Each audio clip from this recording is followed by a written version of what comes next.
ఏంటండి మీరు చెప్పేది నిజమా? శరత్ చంద్ర అన్నయ్య గారు వ్రతానికి ఒప్పుకున్నారా?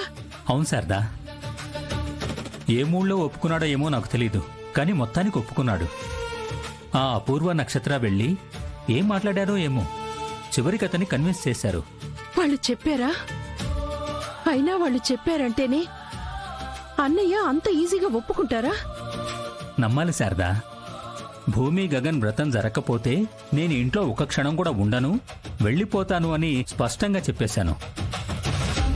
ఆ మాట వినగానే మీరా కంగారు పడి నా కాళ్ళు పట్టుకొని వెళ్ళొద్దని బతిమలాడింది. ఇంట్లో వాళ్ళందరూ భయపడ్డారు. ఎక్కడ నేను ఇంట్లోంచి వెళ్ళిపోతాను అని వెళ్ళి శరత్చంద్ర గారిని ఒప్పించారు. చివరికి చచ్చినట్టు ఒప్పుకోక తప్పలేదు. చాలా చాలా సంతోషంగా ఉందండి. మీరిచ్చిన మాట నిలబెట్టుకున్నారు. మీకెంత థ్యాంక్స్ చెప్పినా తక్కువే. అదేంటి శారదా, నాకు థ్యాంక్స్ చెప్పి పరాయివాణ్ణి చేస్తున్నావా? అయ్యో, నా ఉద్దేశం అది కాదు. ఈ ఆనందంలో ఏం మాట్లాడుతున్నానో కూడా నాకు అర్థం కావడం లేదు. ఇన్నాళ్ళ టెన్షన్ అంతా ఒక్కసారిగా దిగిపోయినట్టుంది. శారదా, నువ్వెప్పుడు నన్ను ఏమీ అడగలేదు. ఈ ఒక్క వ్రతం జరగాలని మాత్రం కోరుకున్నావు.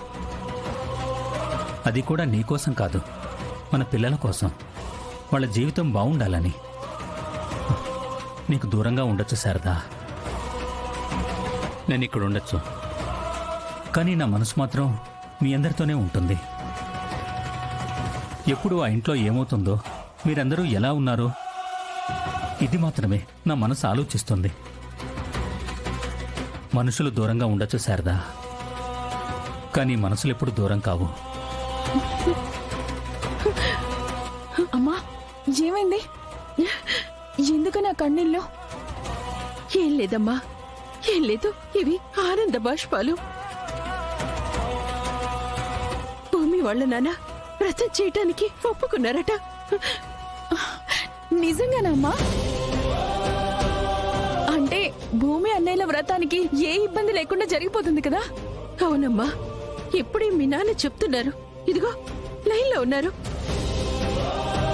ఏంటి, భూమి గగన్ వ్రతం చేయడానికి శరత్చంద్ర గారు కూడా ఒప్పుకున్నారా? శారదా, ఇక ఆలస్యం చేయకు. పంతులు గారిని పిలిపించి మంచి ముహూర్తం చూసి వ్రతం త్వరగా జరిగేలా చూడు. అది కూడా అయిపోయిందండి. నేను పంతులు గారిని పిలిపించాను. రేపు చాలా మంచి ముహూర్తం ఉందన్నారు. రేపే వ్రతం జరిపించాలనుకుంటున్నాను. అయితే ఇక అంతకంటే మంచి విషయం ఏముంటుంది? వ్రతం పూర్తయితే భూమి గగన్ ఇద్దరూ మరింత సంతోషంగా ఉంటారు.